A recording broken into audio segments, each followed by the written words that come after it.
ঈদুল ফিতরের সময় যাওয়ার পথে পরে আর ঈদুল আজহার সময় যাওয়ার পথে এবং আসার পথে হয়। তো গরুর গাড়িও তো আসতেছে। দোয়া করো আমাদের জন্য।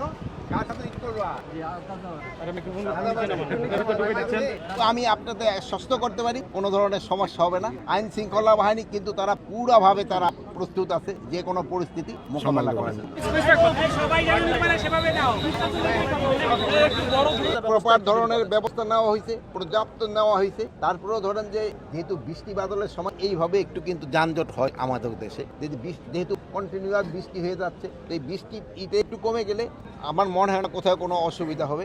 রাস্তাঘাট কিন্তু মোটামুটি ভালোই আছে। স্যার, আমরা বিভিন্ন সময় দেখেছি যে এরকম যাত্রীদের চাপ থাকলে দূরে কৃত্রিম সংকট তৈরি করা হয় বাস আটকে রেখে। এবারও কিন্তু যাত্রীদের সংকট তৈরি হয়েছে এবং এইটা যেন না করতে পারে এই জন্য আমরা সজাগ আছি। এবং যেহেতু আপনি এই আমার আগেই বলে দিলেন, এই জন্য আপনার অনেক অনেক ধন্যবাদ। এই জন্য আমি আরো বেশি সজাগ হলাম। মানুষ টিকিট পাচ্ছে না সত্যি, এই জন্য যেহেতু হয় কি সবাই ওই যেমন ধরেন যে কোরবানির হাটেও আজকে আগামীকালকে কিন্তু গরু কিন্তু চলে আসছে অনেক আগে, কিন্তু আপনারও ওই সবাই আগে খালি দেখা যায় যেহেতু বাড়িতে রাখতে ঝামেলা। তা আমাদেরও তো ওই টিকিটের চাপটা পড়তেছে এই 2 দিনে আজকার কালকে, এই জন্য তো একটু হবেই। এই যে মালিক সৌদ আপনার বাস বলার সাথে সাথে কিন্তু ঈদুল ফিতর এবং ঈদুল আজহার হলো দুইটা। ঈদুল ফিতরের সময় যাওয়ার পথে পরে আর ঈদুল আজহার সময় যাওয়ার পথে এবং আসার পথে হয়। তো গরুর গাড়িও তো আসতেছে, রাস্তাটা পুরো আগের মতো থাকে না। তবু আমি আপনাদের আশ্বস্ত করতে পারি কোনো ধরনের সমস্যা হবে না।